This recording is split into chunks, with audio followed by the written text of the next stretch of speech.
And welcome to NowVertical's earnings call for the fourth quarter of our fiscal year 2023, which ended on December 31st of 2023. We'd like to first off thank you for your patience. Our intention was to release this on the 29th, and at the request of our auditors for some extra time, as they were working through some of the complexities and volume around our acquisitions in 2023, they needed a little more time to complete their review. My name's Glenn Nelson. I'm the Vice President of IR at NowVertical. And with me on the call today is Sandeep Mendiratta, our Chief Executive Officer and Director of NowVertical. He's been in his role since 2024. Before joining NowVertical, he led AcroTrend for 15 years, which was acquired by Now in 2023 and was one of the most profitable businesses within our portfolio with a 35% EBITDA margin. He spent 25 years in the data and analytics space and has held key roles in Metricsphere, Deloitte, and Datamatics. Also with us is Christine Nelson, our interim CFO, Chief Financial Officer. She's been with Now since 2022 and previously served as our Vice President of Finance. Prior to joining Now, she held the position of Finance Director at Brookfield Asset Management. And lastly, we have Andre Garber, who is co-founder and Chief Development Officer here with NowVertical. And they'll all be with us to answer questions at the end of this call. So before markets opened yesterday, we issued our press release with details regarding our fourth quarter results, which can be accessed on our website at nowvertical.com. A replay of this call will also be made available following the conclusion at the same place. During the call today, we'll make some statements related to our business that may be considered forward-looking.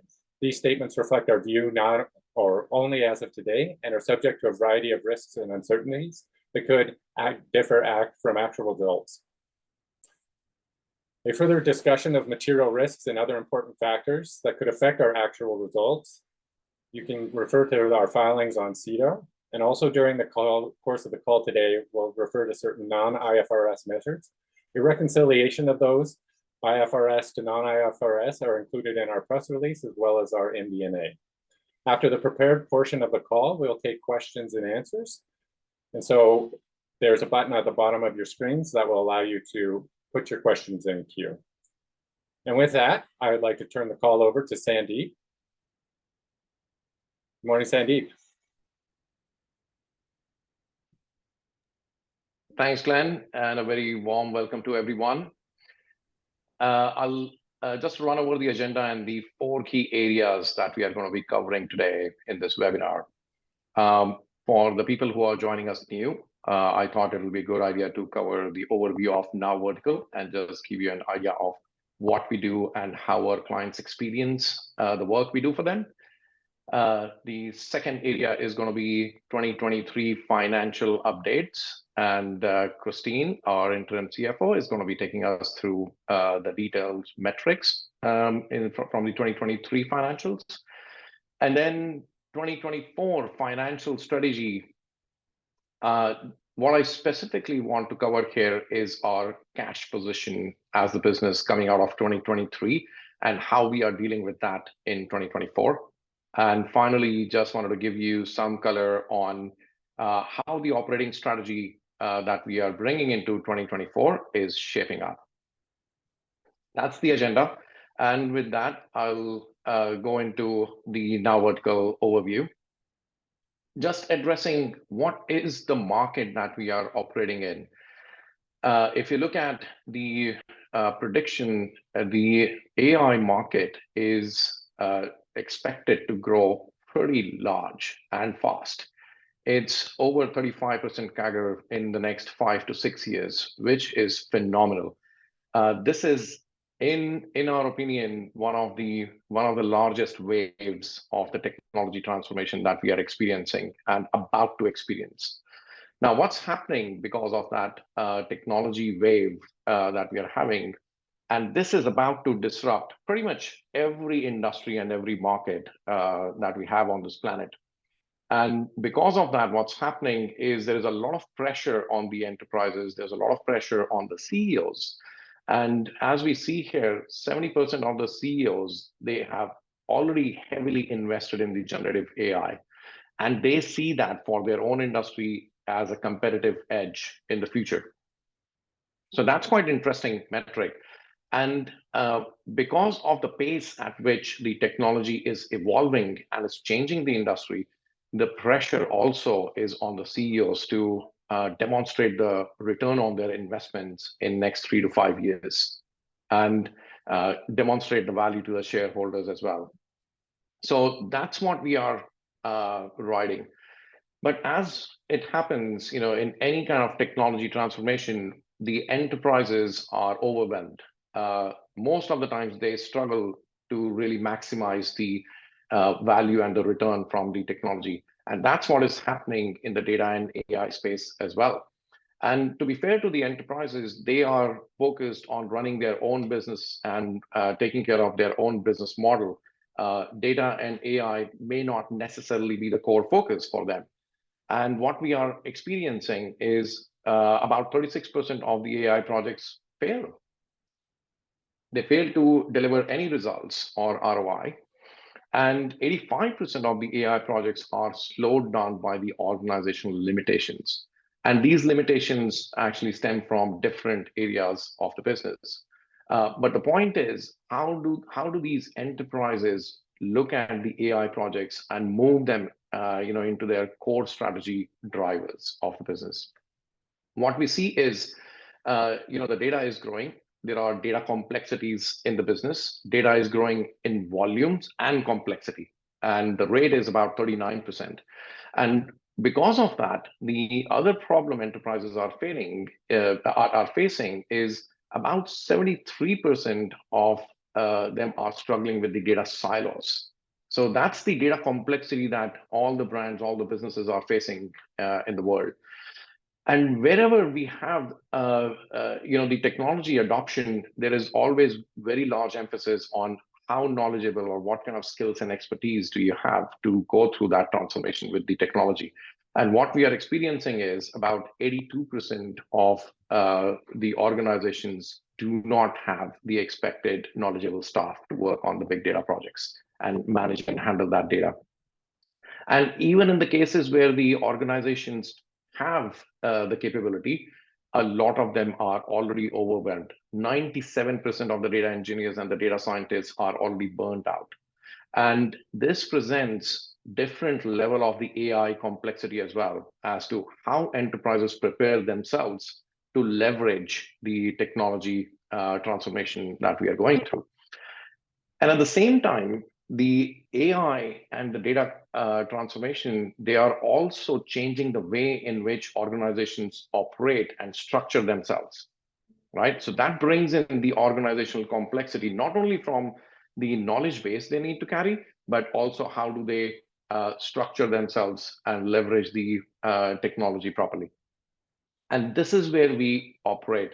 NowVertical brings in the capabilities to solve the data complexities, the AI complexities, and the organizational complexities together.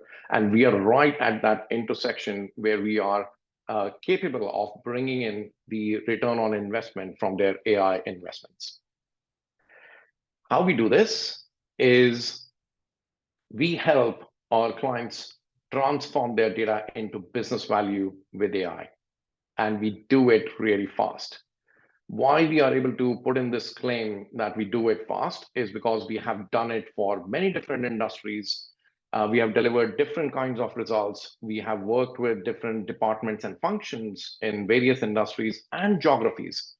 And we have the proven method, we have the proven track record of delivering successful projects, helping the businesses either through their transformation, maybe a large transformation, or just helping them build the capabilities and stand with them strong so that they can see the success from their investment. Some of the examples I just want to bring up from the large set of clients that we have. Adobe, for example, a giant in the technology industry, we have done some work in their marketing department, and it delivered 39% increase in customer lifetime value. For the size of Adobe, that's massive. Raisin, one of the large energy companies in Brazil, what we have been able to do for them is creation of their internal data market, if you like, which helped them democratize all the insights and created the foundation for the AI projects to be delivered on that data market. Naranja X, this is in Argentina. We delivered 80% effectiveness on the next best action prediction. Blinds to Go, a very large global online retailer of the blinds, and we have been able to impact their customer services department by improving their customer experience and bringing cost-effective operations to the forefront. The Economist, as you know, is a media giant, and we have done a lot of work over more than 3 years with The Economist. And one of the things we delivered for them was 27% increase in first-year subscriber retention. Technocom in the manufacturing industry, 40% reduction from the computer vision solution from their faulty production. These are just some of the examples of how our clients experience the work we do for them, which is quite phenomenal. And in many cases, it's quite mission critical for their growth, and in some cases, the cost reduction as well. Just a certain insight about how NowVertical has grown. We IPO'd in July 2021, and since then, in the last 3 years, we have acquired 12 really phenomenal businesses across the globe. That has brought us more than 600 people across 5 continents. So very strong team, very strong capability, and it's coming from various acquisitions that have done. So brings in some great assets to the business. We have been working with some of the industry standard cloud platforms like Azure, AWS, Snowflake, Google Cloud, and there are many others. What we have got as base is a portfolio of 250 plus clients across our business, which is really a significant portfolio, for our size of the business.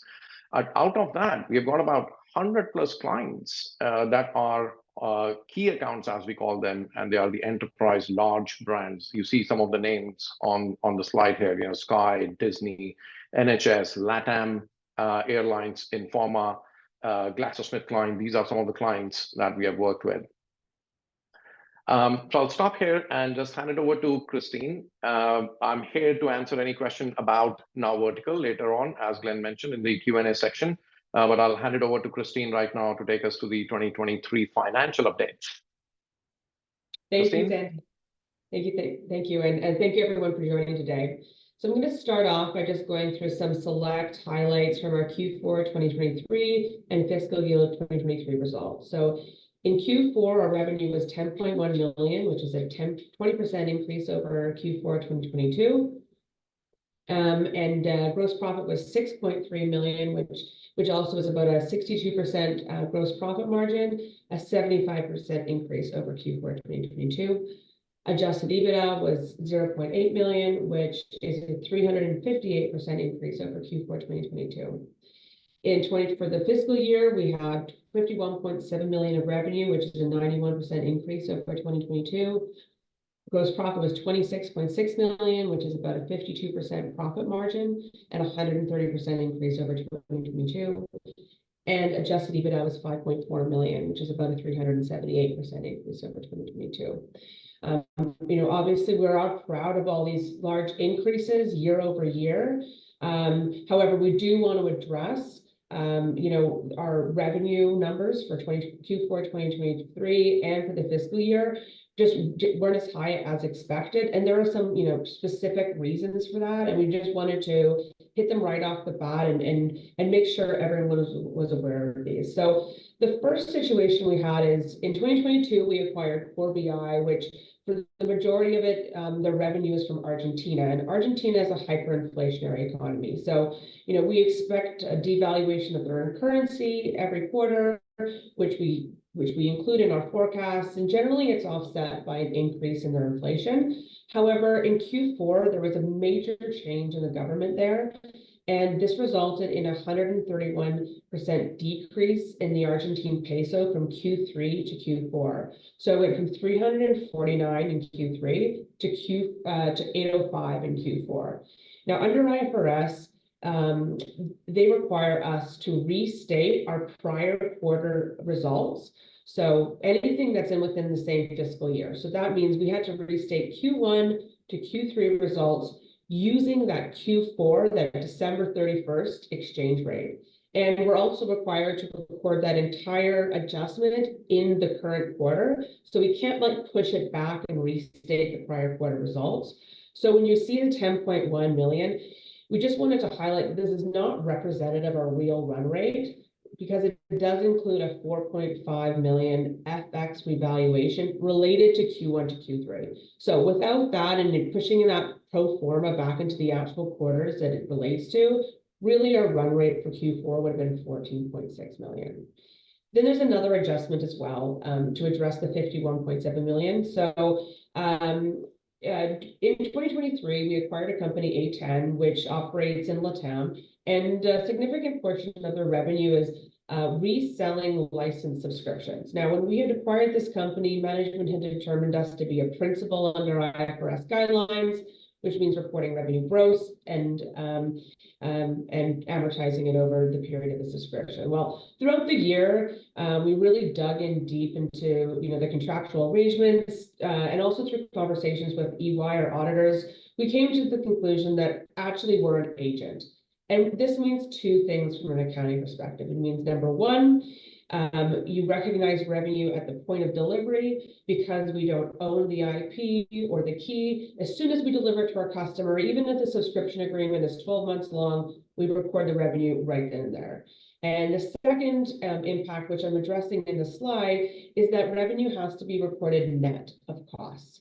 So we had a 5.9 million reallocation related to the entire 2023 year from cost of revenue to revenue.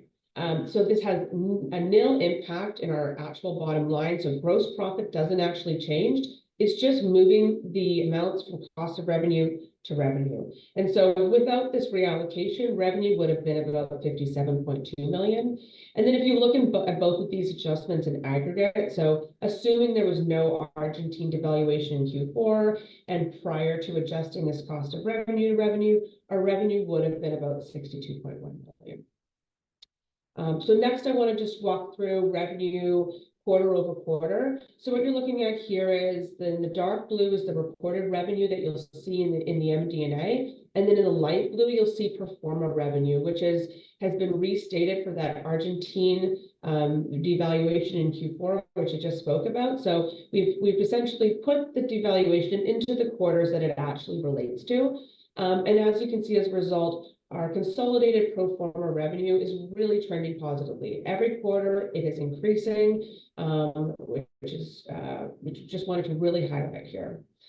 Next, I'll go over the same thing, but just with our adjusted EBITDA. So adjusted EBITDA is a non-IFRS measure that we use to measure the performances internally of all of our business units.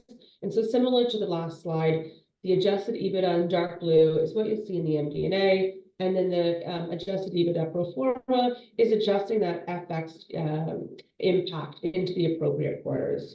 So really similar story with revenue. We're really trending positively, going from a 0% margin in Q1 up to 13% in Q4.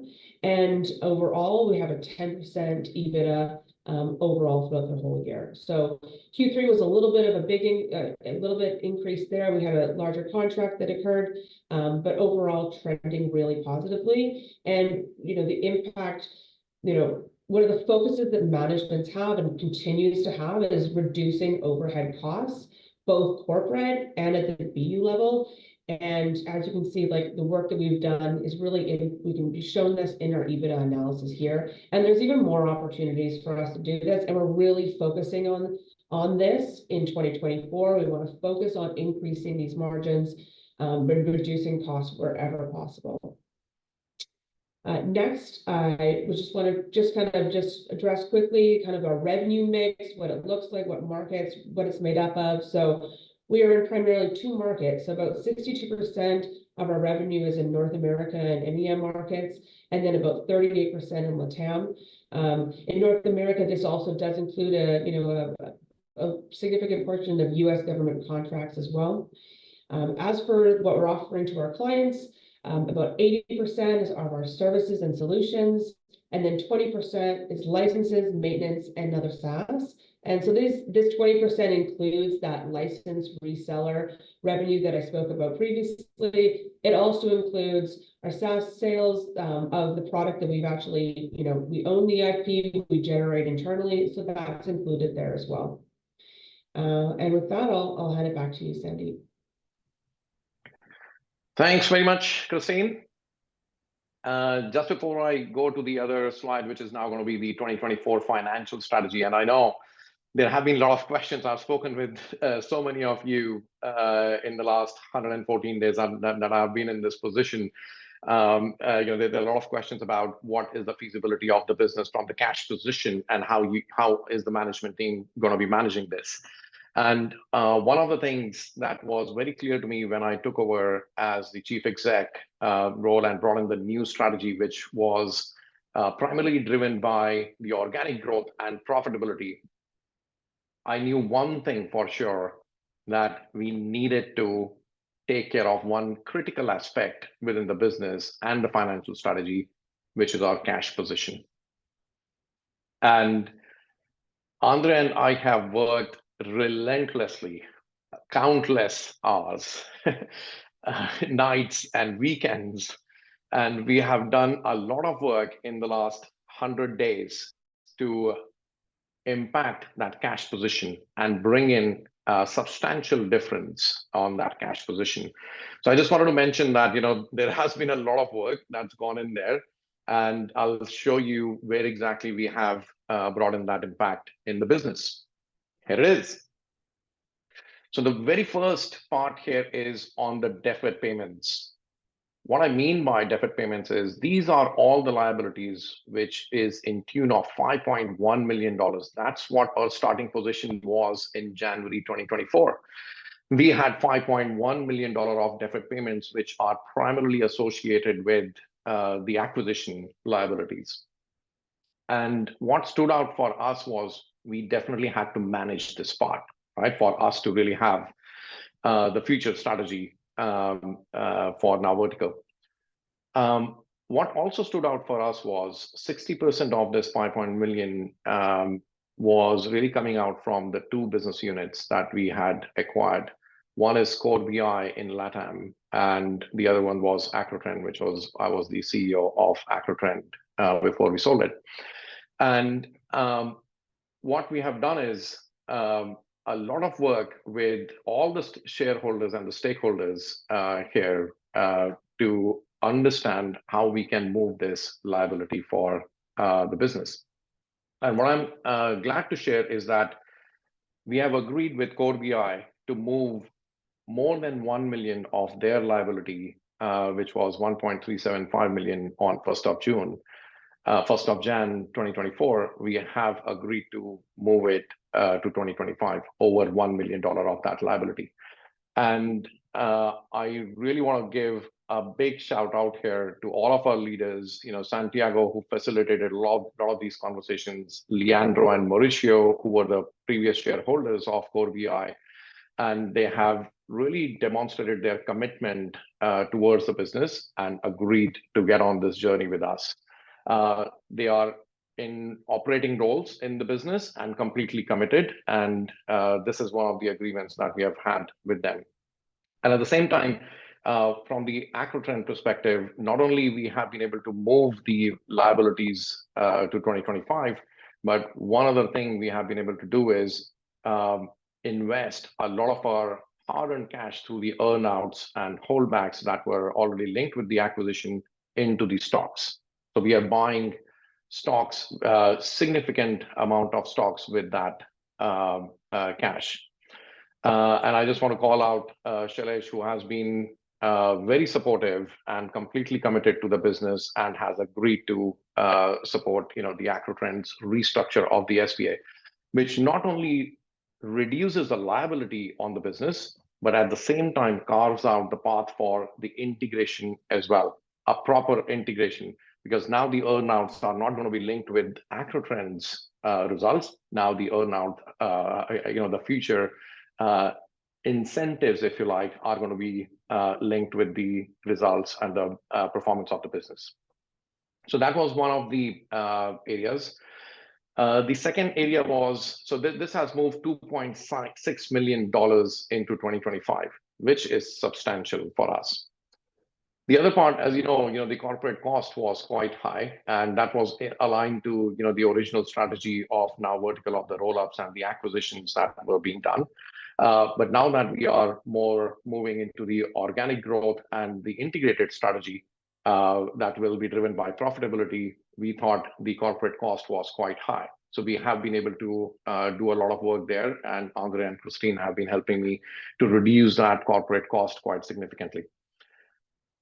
Another area that we had identified after all the analysis that we had done was our NowVertical software group was, although it was generating really healthy revenue, it was not profitable for us.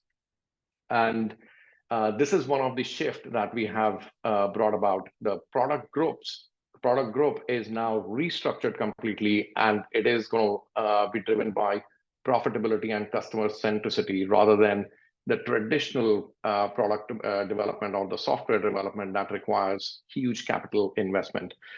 And this is where our EVP of Tech and Technology and Products, Mostafa, has been really helpful. And big shout out to Mostafa as well, who has agreed to restructure the Smartlytics SPA and align his earnouts as well completely to the integrated NowVertical.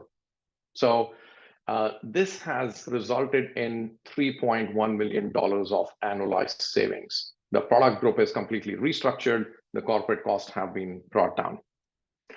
The third part is the EDC, who is our senior lender. But I would like Andre to talk about this, because this is the relationship that he has fostered so nicely and has been working around some of these challenges so nicely with us.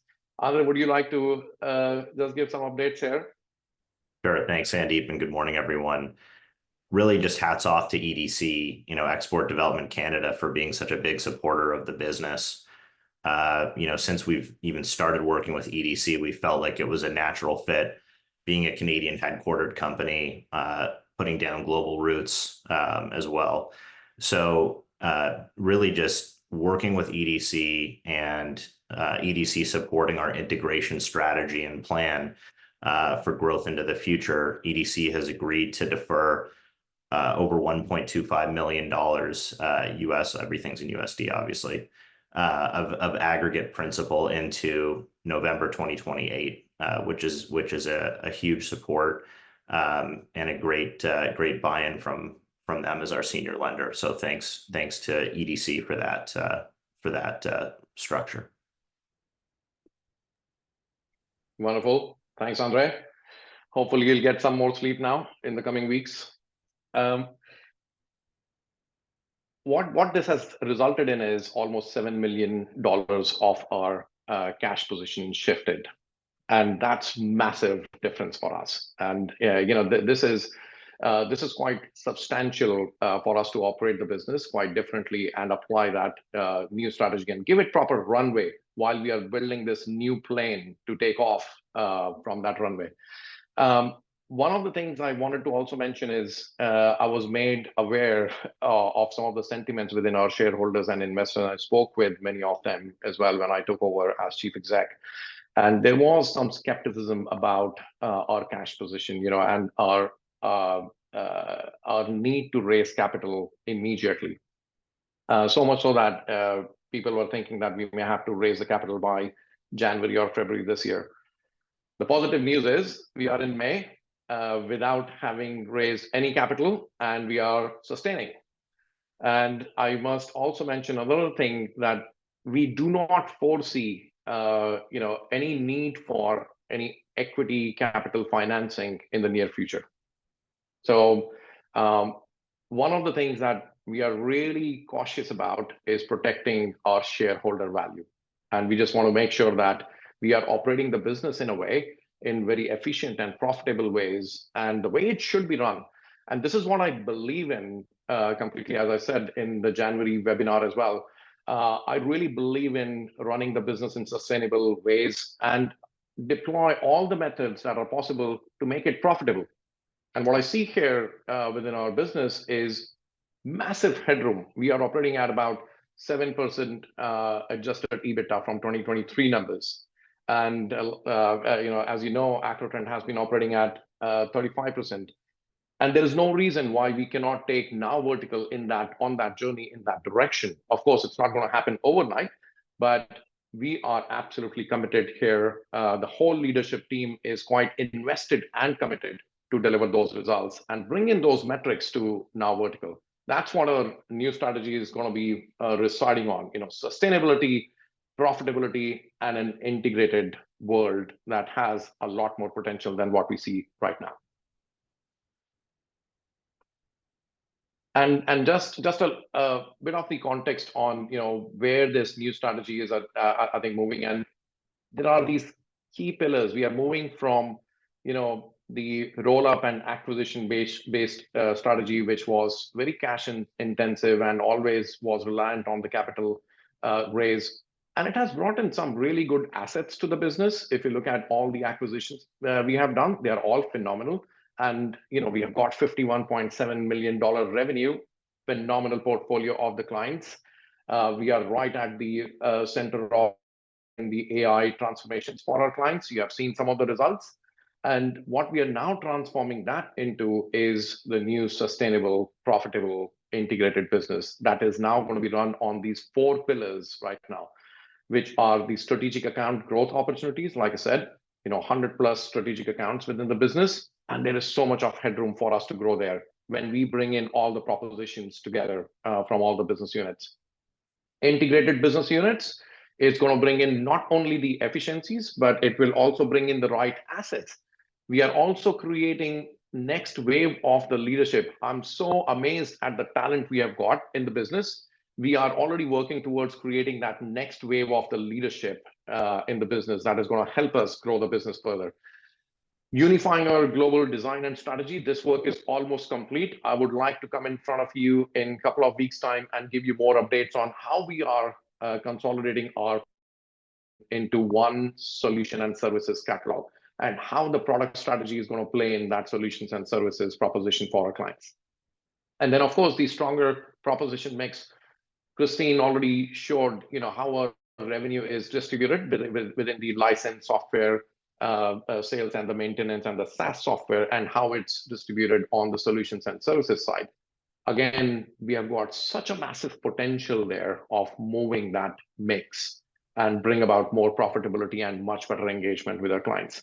So what I see here is what is really energizing for me is that there are so many ingredients in the business for us to really leverage and create something fantastic out of this business. And just wanted to mention that, I'm completely aligning myself and, my objectives with yourselves. I'm investing quite heavily into the business. I'm buying stock. And I think it's a fantastic opportunity that I saw where, this is that juncture where we are bringing up about phenomenal changes, some significant changes, most needed changes into the strategy. And from here, the cash position is going to get much better and better. The growth potential is going to get much better and better. So with that, I'll just stop here and I'll open it up for any questions.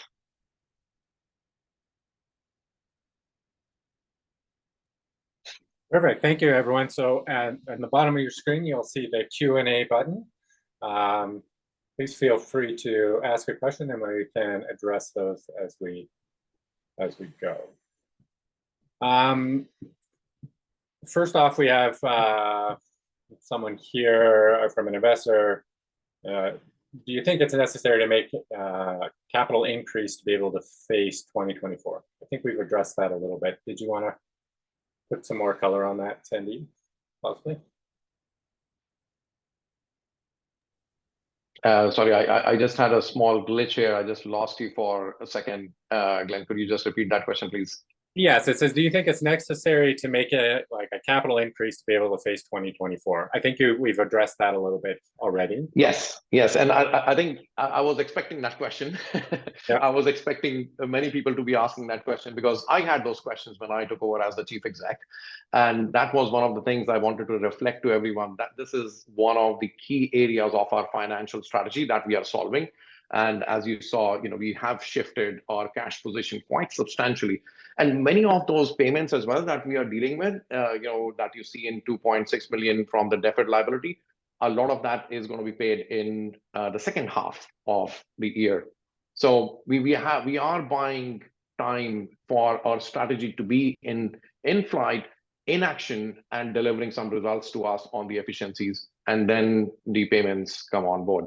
So really glad to share that we are in a much better position on the cash, and it's just going to get better and better. But yeah, we do not foresee any immediate needs for capital raise. Okay.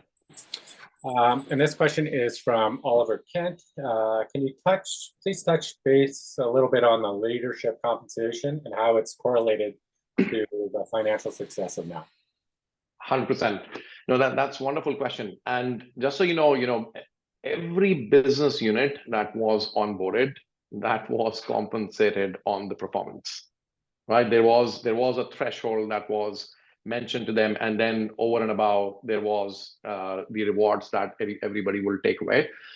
That's exactly how the compensation structure is going to be going forward as well, although we are becoming more and more integrated. But even now, while we are creating that new leadership team and we are evolving our structure, every role is going to be compensated based on the performance. And we will disclose more and more of that in the future. But I'm a big fan of performance driven compensation, and that's exactly what we are bringing into the business. Okay. This next question is from Rob Goff. It says that you noted a positive move with EDC. Can you provide an update regarding MVB? I could. Andre, you want to take Sure, that? yeah. Sure, thanks. Just touching briefly on it, our facility with MVB is at one of our operating company levels. That facility has both a term loan and a line of credit that has $2 million USD on it. And we're currently drawn about $500,000 of that or so on that line. So we have access to about the rest of that 2 million. And that's just cash flow based. Great. The next question is also from Rob Goff. Christine noted the focus on improving EBITDA margins. Do you also see moves to increase gross margins? 100%. Yes, Christine, I can take that particular question if that's okay. And please add if you want to. So our reported EBITDA margins for 2023 are at 52%. And in some business, in some parts of our business, it's more than 52%. In others, it's a little bit less. And we are taking a very critical view as well of how the business is getting integrated, what's integratable, what's our core, what's our non-core as well. And all of that deep dive and analysis is happening. A lot of that has happened. A lot of that is happening going forward as well. But as the technology consulting and solutions and services business, we would like to aim for this metric to be around 60% going forward. I'm not giving any guidance for the next quarter or 2 quarters. This is over time, but there is no reason that we cannot be aiming for the improvement on the gross margin. However, I would say for 2024, somewhere around, say, 55 to 56% is going to be more reasonable. Awesome. GP. Okay. So the next question is from Julian Luke. Do you expect double-digit organic growth in 2024? Would love to, Julian. That's exactly what the aim is going to be, 100%. But where we are right now, as you can appreciate, we are going through this transformation and transition phase. Integrating 12 different business units that are across 5 continents is not a small task. We are not overwhelmed with that, We are really on track on integration strategy. But one of the things that we would first want to make sure is that our foundation is right. And we have proven with some of our quarters numbers, our results, that we are able to demonstrate the growth with that new strategy. And then I think we will get into the guidance stage to the market that, can we grow 15%? Can we go 25%? Can we go, above that? So not yet, but absolutely is going to be the key thing. Organic growth is going to be our key strategy anyways. Okay, thank you. And the next question is from Rob Goff. Can you update the expected cash to be received from Audience? Yep. Christine, do you want to take that one, or Andre? I mean, just very briefly, there's as part and there's also another question, looks like from Jack Cuttigan on Affinio revenue decrease. So just explaining that on May 9th, I believe, 2023, we had sold assets from Affinio to Audience Limited, a company based out of the UK. And so, Jack, that's sort of that kind of marginal revenue decrease explained there in terms of what we sold off. That was not core. And the proceeds that we're expecting to receive is 2.2 million from May 9, 2023 to May 9, 2025. And that's just going on a payment schedule. And so that's all happening within the next 12 months. Great. The next question is from Hernan Gomez. Can you shed some light on the A10 revenue? When the acquisition was announced, revenue was expected there was about 23.5 million, and it looks like it's coming in about at half of that. Christine, do you want to take that, please? Yeah, I can take that. So this is mostly to do with the reseller changing our accounting policy from principal to agent that I spoke about previously. So the revenue for 2023 was about 12.6 million, and then we had the adjustment of 5.9. So previously that was the 5.9 million was allocated to cost of sales. Now it's reducing revenue. So that brings us up to about 18.5. And the other missing portion is there was two impacts I spoke about. Number one was you have to recognize revenue at the point of sale, at the point of delivery. And previously we had, deferred revenue and deferred costs set up at the opening balance sheet that we were recognizing throughout the year that related to this reseller revenue. So we had to actually reverse that. Now it was, it's a non-cash impact, but that did reduce the overall revenue as well. Great, thank you. Next question is from Gareth K. I'm interested in understanding a bit more of the operations in Argentina, whether most of the work undertaken by Core BI team in Argentina is primarily from Argentinian customers or serving other customers. Yes. So yes, we are already shifting that strategy. But yes, a lot of that, majority of that revenue right now would be in Argentina. I would say probably about 80% of that revenue is coming from the Argentinian customers, but many of them are global in nature as well. With this new integration strategy that I talked about, what you would also see is Argentina has got fantastic asset on our technology expertise and the kind of services they deliver for their clients in that business, in that geography. And this can be leveraged across the rest of the business quite effectively. And we already have got the examples of one of our large clients in North America that's leveraging our expertise in Core BI as well as in India. So, this is now a nicely blended delivery model that we have created. And just to give you an example on that, we have got 55% increase in our margins just from without changing any kind of contractual agreements with our clients. We have been able to get about 55% margins increase in that one case, if you like. And there are others. So we are building on that strategy where Argentina capabilities can be leveraged in the other parts of the business, which not only addresses our integration focus, but it also hedges us from the devaluation of the currency to an extent. Right. And part of that is the currency. If that clients of Core BI in Argentina, what currency are they typically billed in? Yeah, so like I said, for the Argentinian clients, it will be in pesos. And for some of the work that is happening outside of Argentina, of course, it's in US dollars, or it will be in Great British Pound, if there are clients in the UK as well, or in euros. So some of that is already happening. But right now, I would say roughly 80% of that currency is being billed in, the clients are being billed in Argentinian pesos. Right. And how did we deal with the salaries of Argentinian employees? Was it adjusted with inflation in the region, or is...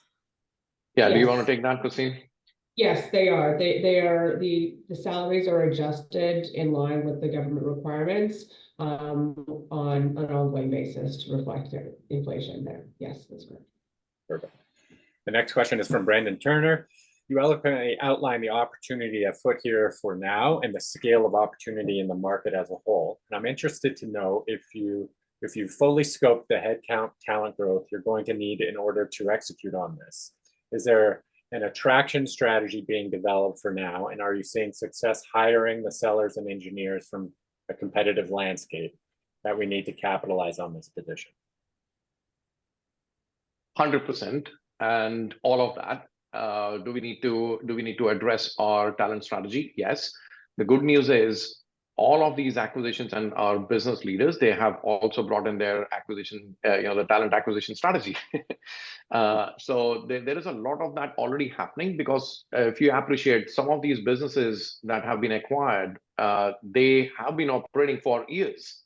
Very successfully, and they understand the nuances of the local talent market as well. So there is a lot of that understanding that already exists, and operationally we are moving ahead quite nicely on that talent strategy. Having said that, with the growth projections that we are going to have and the potential we have, we will be investing in some of the other capabilities as well going forward. And as the AI technology space is evolving, our eyes are absolutely on hiring the best talent from the market in various geographies. That's happening as well. At the same time, we are also going to be looking at strengthening our commercial capabilities that are, from the sales, from marketing perspective, from account management perspective. And again, we will be looking at our competitive landscape to hire some of the best talent from there. So yes, some of this is already addressed, and some of the other things are going to be addressed as we go, but it's 100% on our radar. Great. The next question is from Jay Colombo, and we do hear this from investors fairly frequently. And so why have we chosen not to be press releasing new client acquisition announcements since January 24th? I think I would take responsibility of one of the things, which is we have not been as communicative to everyone in the last 100 days or so, if you like. And there have been some of the reasons for that, which is, like I showed you on that particular slide, where we were doing a lot of foundational work so that we can really make this business stand on a sustainable platform. And that's the reason why we have not been as communicative. But now we are going to be shifting the gears. We are going to be communicating with you all the good things that we are doing. As I mentioned, I'll bring up the whole integration strategy and the change we have brought about, the impact we are having with our clients as well. And I'll bring in all those new things and the story to the market, along with the leadership team. There are some phenomenal things that we are doing even within our product group and the solutions and services catalog. We'll bring it all to you. In terms of specifically around the client acquisition, there have been new client acquisitions, absolutely, in the last 100 days or so. But that's not our key focus right now. If you look at our strategy, the 4 pillars that the screen that you have got there, our key strategy is the organic growth, first of all, looking within our key accounts, and these are our strategic accounts. And there's so much of headroom that we have got there. So there are new acquisitions that we have absolutely done within the business, but the focus is a lot more on growing our key accounts and the revenue from there. But going forward, you will see a lot more communication and news in this regard. This is from an investor. Any future plans for FX hedging in Argentinian pesos with it being so volatile? Yes, there are some techniques that we are already putting in place, and Christine can talk more about that. So there are some of the hedging things that we anyways do, but there are some of the other strategies that we could deploy as well to hedge ourselves from that devaluation challenge and the volatility in the market, if you like. So those things I talked about, how we can operate differently and how we can utilize the expertise there, but the revenue is recognized outside of Argentina. And there are a couple of other strategies, but our short-term goal is to really create that right foundation, leverage the capabilities across the business, and then we bring in some of the other strategies into execution as well. So 100% on it. This is not going unnoticed, and it will be actioned. Great. So I think probably lastly here, any insights on future contracts or large contracts being renewed or grown? Oh yeah. I mean, just to give you an idea, we have already got secured revenue in the range of 60% of our 2023 revenue already. That's the secured, signed secured revenue that we already have in the business. So that's quite massive, and that's only in a little over 4 months into this year. So that's a nice foundation of the secured revenue, and at the same time we have got some really healthy pipeline both from the government as well as the private, public and the private space. So that pipeline is pretty strong, and we have got this whole rest of the little over 7 months to make sure that we not only hit the target, but we go over our targets. Great. Well, thank you. I think that concludes the questions that we have here. If there's any more, please feel free to, we'll give it 1 more minute to, add any others.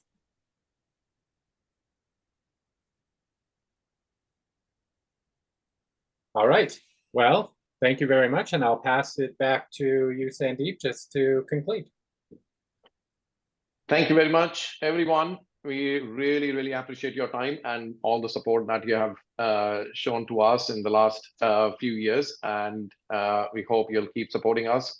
That support means a lot to us, and I'm really confident that we are building a business that we all are going to feel really proud about to be engaged with and having a piece of. So thank you very much, and we will be in touch soon on the Q1 results for 2024. And like I said, there will be more updates we will come up with as to how our integration strategy is going and what are those new things that are shaping up. Thank you.